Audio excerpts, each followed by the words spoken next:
We're excited to continue to be working with Virginia Tech, especially ICAT, to do these exhibitions and performances and great events. Now we're moving into Shakespeare's Garden. This project first came about when Amanda Nelson, who's in the School of Performing Arts, stopped me in the hallway and said, "Would you be interested in doing something with typographic projection?"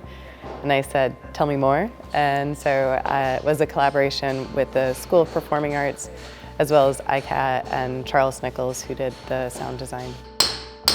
It's a lot of fun seeing the room transform from an empty gallery space to the final working exhibit and seeing it come to life. Shakespeare's Garden is really interesting and unique because it utilizes a lot of loudspeakers and immersive projection to tell Shakespeare stories.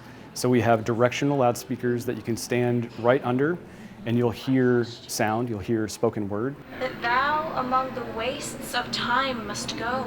And as soon as you move away from that, you won't hear it anymore. Meanwhile, there's also ambient sound all around you. You're immersed in an acoustic environment. One technical challenge was taking this piece from the Cube, which is a much larger venue where we use bigger screens. It has its own 140 channel loudspeaker system already installed, and all the other kinds of technology is already there. So we kind of had to invent our own universe and build it out, make smaller screens, do some testing and prototyping, and fit it to the venue.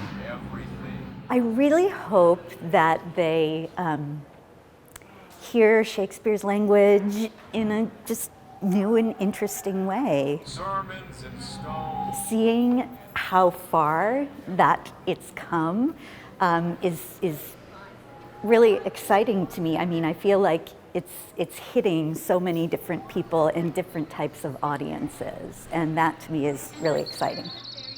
We're in partnership with the Torpedo factory and the city of Alexandria to really showcase the world at the edge of the arts and the sciences and design and engineering, and how these worlds actually connect together. It's been really wonderful to get to share your work with different audiences, and the people that would come through the Torpedo factory is in general a much different audience than just walking through the Moss Arts Center. I do think dissemination of research and ideas and sharing what you're doing is a really wonderful part of what we've been doing, and by being in Northern Virginia, you're getting to reach a broader and different audience.